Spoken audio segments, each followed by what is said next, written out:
माई से कहत बा कि हे माई हमरे दूध के बात बा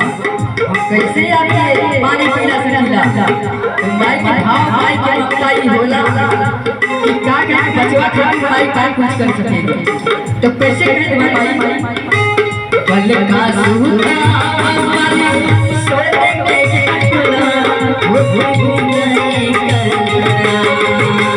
बल का सुना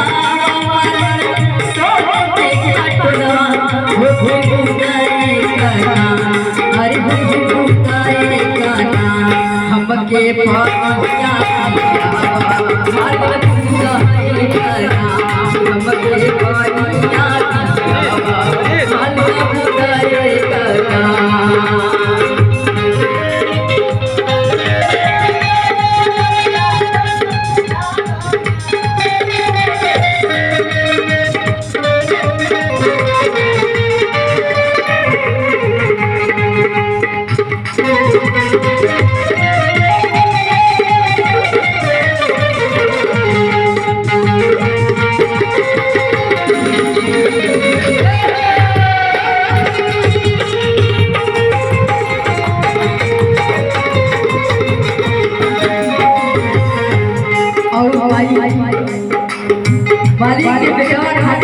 सोने के पालन तैयार कर दे भाई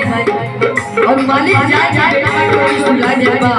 और मालिक हाथ में काटा ही ले बा इतना हाथ के हरी माला सोने के घड़ीला वो मुझे रे आते इतना हाथ के हरी माला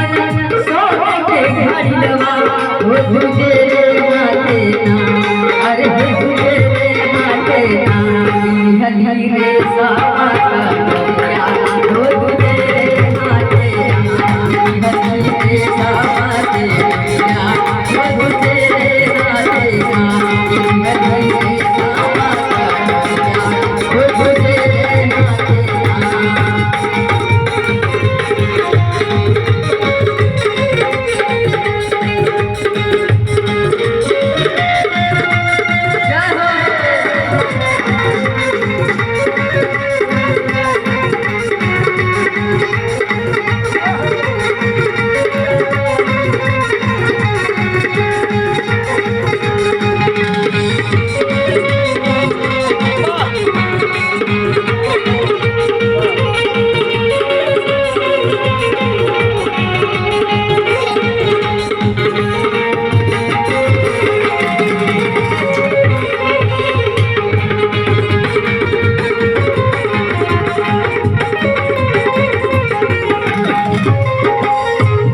माई के पानी खाके पिया जाता और माई मालिक के का आशीर्वाद देती और का कहती कैसे दूना आप झूलवलू गोई वैसे वैसे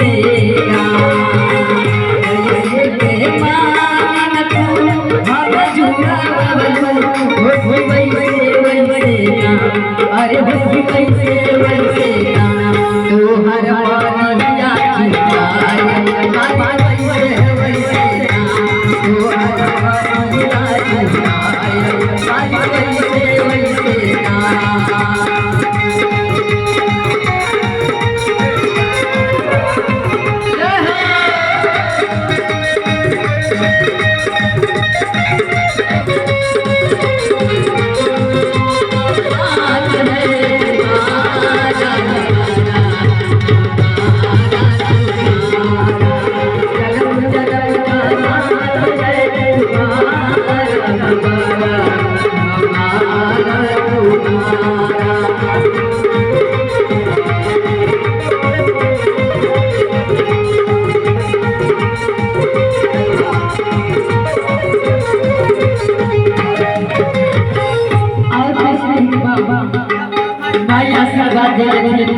कि हे मालिक जैसे तू हमके जुड़ो वैसे वैसे तुम्हारे मालिक खानदान जुड़ा तो मालिक कहत बा कि हे मालिक जो घर का आशीर्वाद देतो उहे आशीर्वाद हे अरे लगा के दे तो का कह कि बाबा जवन